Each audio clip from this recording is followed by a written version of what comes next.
Magandang araw sa inyong lahat at welcome sa aking channel. Naintriga ang mga netizens sa larawang ibinahagi ng aktres na si Julia Montes kamakailan, kung saan marami ang nakapansin ng pagbabago ng kanyang pangangatawan kumpara noong bumalik ito sa showbiz. Tinanong ito kung bakit lumulusog umano ito. Tinuro nito ang aktor na si Coco Martin. Sinabi niya ang rason kung bakit, pero hindi dahil sumisexy siya ngayon, kundi dahil lumulusog daw siya.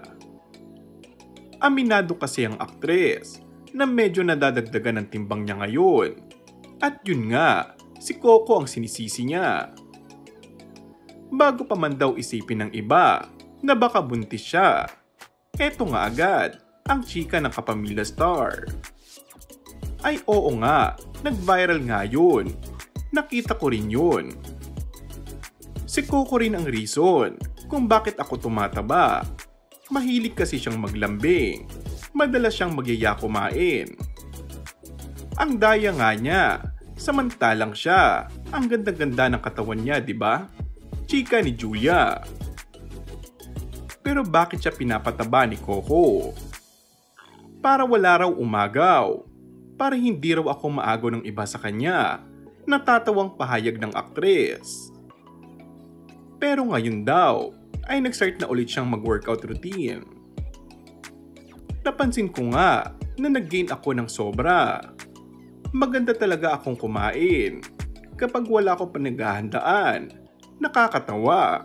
Pero wala talaga akong disiplina sa food. Pero kung need ko talaga mag-diet, nandoon yung disiplina ko.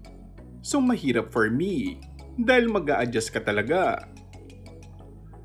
Before, hindi ko kinokontrol yung kinakain ko. But now, kontrolado talaga. Minsan natatakam ako kumain ng mga bawal. Pero dahil kailangan ko siyang gawin, pigil talaga. Pahayag ng aktres. And that's all for our today's video. Kung bago ka lang sa aking channel ay mag-subscribe at pindutin na rin ang notification bell. Maraming salamat!